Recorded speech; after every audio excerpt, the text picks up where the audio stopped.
বন্ধুরা, কেমন আছো তোমরা সবাই? আশা করি সবাই খুব খুব খুব ভালো আছে। আর আমরা সবাই খুব খুব খুব ভালো আছি। তোমাদের সবাইকে অনেক অনেক অনেক স্বাগত মুখার্জি ফ্যামিলি ব্লগসে। তো আজকে সকালটা আমি এখান থেকে শুরু করছি আর ব্লগটা আমি এখান থেকে স্টার্ট করছি। এই দেখো, তোমাদেরকে একটা জিনিস শেয়ার করে। এই দেখো সকালবেলা, এটা কে রে? এর বৌদি কে? হ্যাঁ, তো এই দেখো ছেলে সকালবেলা ওর মধ্যে উঠে বসে রয়েছে। বাবা গুড মর্নিং বলো। Good morning, have a nice day. যাই, সকাল সকাল গ্যাস দিতে চলে এসছে। গ্যাস বুক করা ছিল, গ্যাস দিতে চলে এসছে। তো এখন আমি গ্যাসটা রিসিভ করতে নিচে নামছি। আমি আজকে শুক্তো রান্না করছি। কড়াইতে তেল গরম হয়ে গেছে, দেখতে পাচ্ছ। এবার আমি প্রথমে উচ্ছেগুলোকে ভেজে তুলে নেব। উচ্ছেগুলোকে আমি এইভাবে ভেজেছি, এটাকে ভালো করে ভেজে তুলে রাখবো। আর লাস্টে আমি উচ্ছেগুলোকে মেশাবো তরকারিতে, তাহলে তেতো ভাবটা একটু কম হবে। আমি এখানে বড় বড় দুটো করলা নিয়েছি। বড় বড় দুটো করলার সাথে আমি আর বাকি কিছু সবজি অ্যাড করছি। দেখে নাও আর কীভাবে রান্না করছি দেখে নাও তোমরা।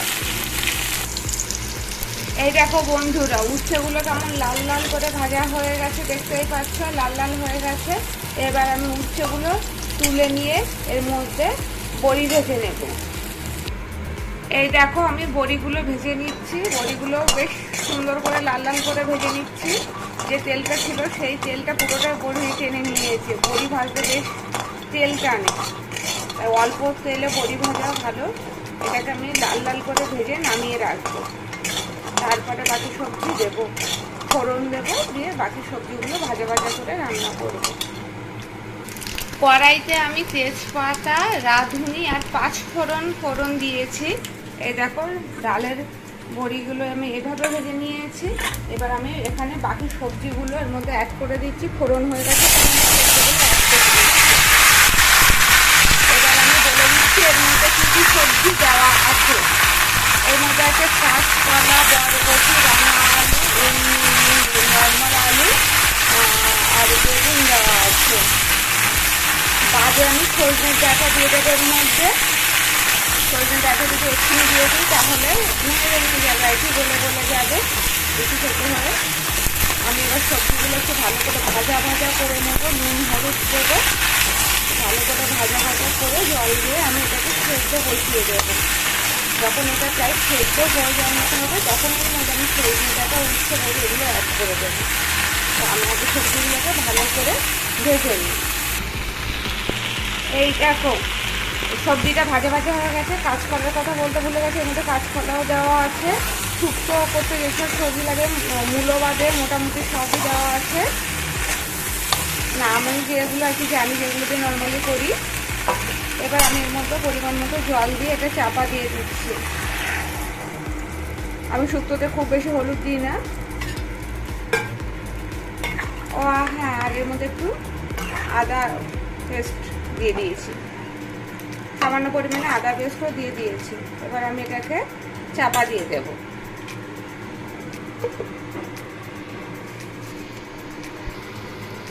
এই পাশের কড়াইতে আমি কুদ্রুল ভাজা বসাচ্ছি। আমি কড়াইতে তেল গরম হয়ে গেলে এর মধ্যে কালো জিরে আর শুকনো লঙ্কাটা ফোড়ন দিয়েছি। দিয়ে এবার আমি কুদ্রুল দিয়ে দিচ্ছি। কুদ্রুলের সাথে আমি আলু দিয়েছি আজকে। আলু আর কুদ্রুল ভাজা করবো, কোনো ডাল করবো। ওই পাশে শুক্তোটা হতে থাকো আর এই পাশে এই ভাজাটা হতে থাকো। এটা হতে একটু টাইম লাগে কারণ এটা অল্প আছে, চাপা দিয়ে করলে ভালো হয়, নাহলে কষানি একটা ব্যাপার থেকে যায়। এবার আমি এর মধ্যে নুন হলুদ মিশিয়ে চাপা দিয়ে রাখবো। আমি ভালো করে নুন হলুদ দিয়ে ভালো করে নাড়াচাড়া করে নিয়েছি। নিয়ে এবার গ্যাসের ফ্লেমটা কমিয়ে দিচ্ছি। কমিয়ে দিয়ে আমি এটাকে চাপা দিয়ে রেখে দিচ্ছি, তাহলে ভালো হয় এভাবে করলে। সবজিটা দেখো ফুটে গেছে, সেদ্ধ হয়ে গেছে। এবার আমি এর মধ্যে সজনে ডাঁটা দিয়ে দিলাম। সজনে ডাঁটা অ্যাড করে দিলাম। আর আমি এর মধ্যে দিয়ে দিচ্ছি উচ্ছে আর বড়ি, যেটা ভাজা করে রেখেছিলাম সেটা অ্যাড করে দিলাম। দিয়ে আমি এগুলো ভালো করে মিশিয়ে দিচ্ছি তরকারিটার মধ্যে। এবার সজনে ডাঁটা, উচ্ছে, বড়ি সব একবারেই সেদ্ধ হয়ে যাবে। এটা করতে আর বেশিক্ষণ লাগবে না। আর দেবো এর মধ্যে কি দেবো বলো তো, সামান্য পরিমাণে চিনি আর লাস্টে একটু দুধ, ভালো একটা গন্ধ হয় শুক্তোতে। ফুটে একটু সেদ্ধ হয়ে যাক এই সবজিটা, তারপরে আমি এগুলো অ্যাড করবো।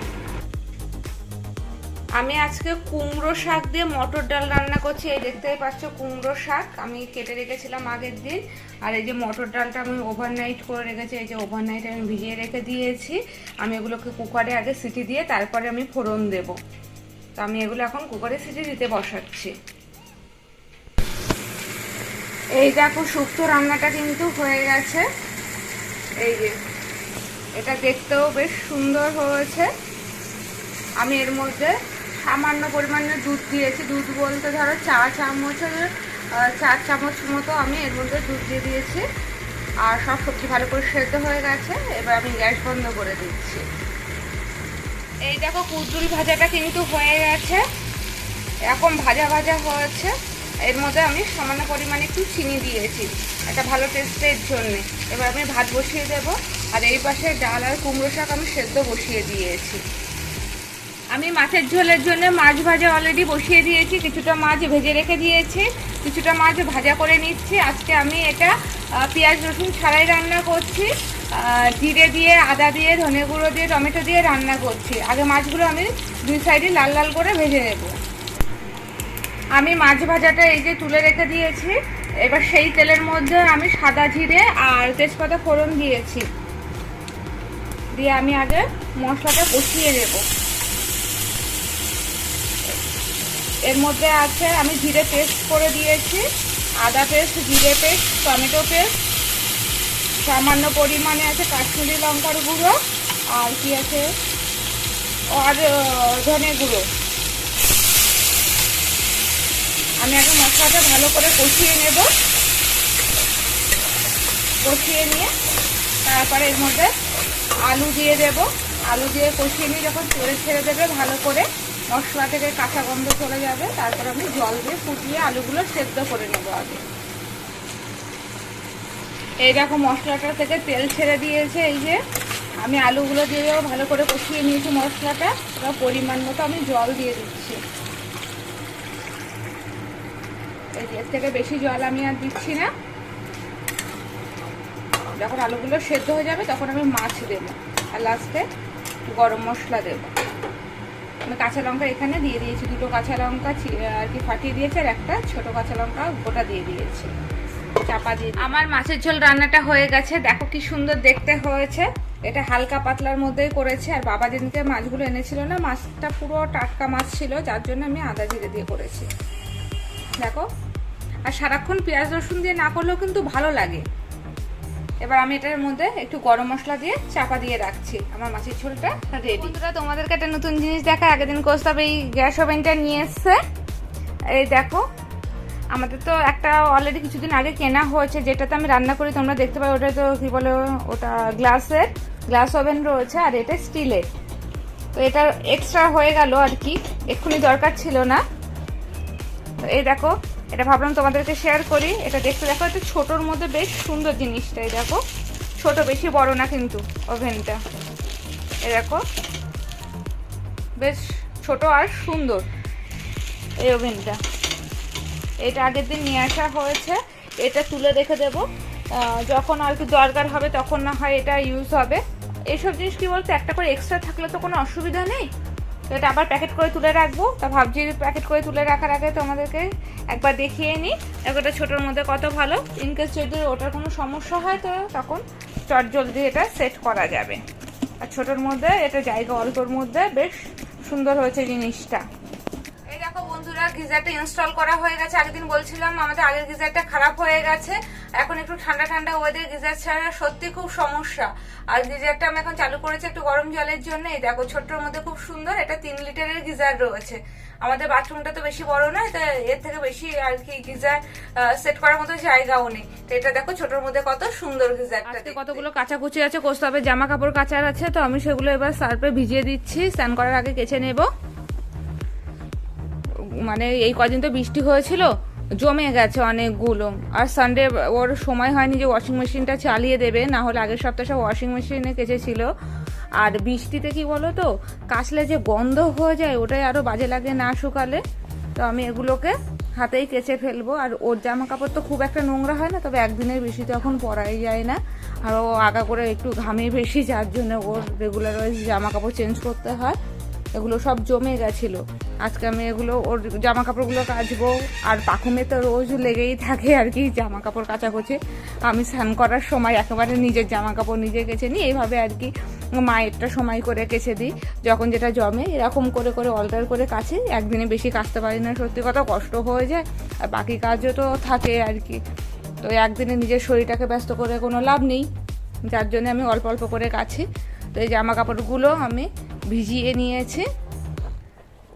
আর সামনে তো শীতকাল আসছে, আরও কষ্ট, তখন ওয়াশিং মেশিনটা একটু বেশিই চলবে মনে হচ্ছে ঠান্ডা লাগার জন্যে। তো জামা কাপড়গুলো আমি আগে ভিজিয়ে রাখি, এটা আধ ঘন্টা বাদে আমি কেচে। এই যে পাকুম খেতে বসেছে, ওর ভাতটা শুক্তো দিয়ে মাখা আছে, ডাল দিয়ে মাখা আছে, আর এই যে ডাঁটাগুলো দেওয়া আছে, আর মাছ।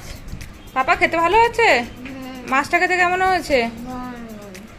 ওই রকম মাছ করলে বলে নেমন্তন্ন বাড়ির মতো রান্না। ও নেমন্তন্ন বাড়ি বলে না, নেমো বাড়ির মতো রান্না। আর তখন আমি ডালটা করেছিলাম, ডালে আমি আদা দিয়েছিলাম আর জিরে, শুকনো লঙ্কা, তেজপাতা ফোড়ন দিয়ে ডালটা করেছিলাম, তখন তোমাদেরকে শেয়ার করা হয়নি। দেখো ডালটা দেখতে এরকম হয়েছে, ডালটা সেদ্ধ হয়েছে কিন্তু গলেনি, এরকম হয়েছে ডালটা দেখতে।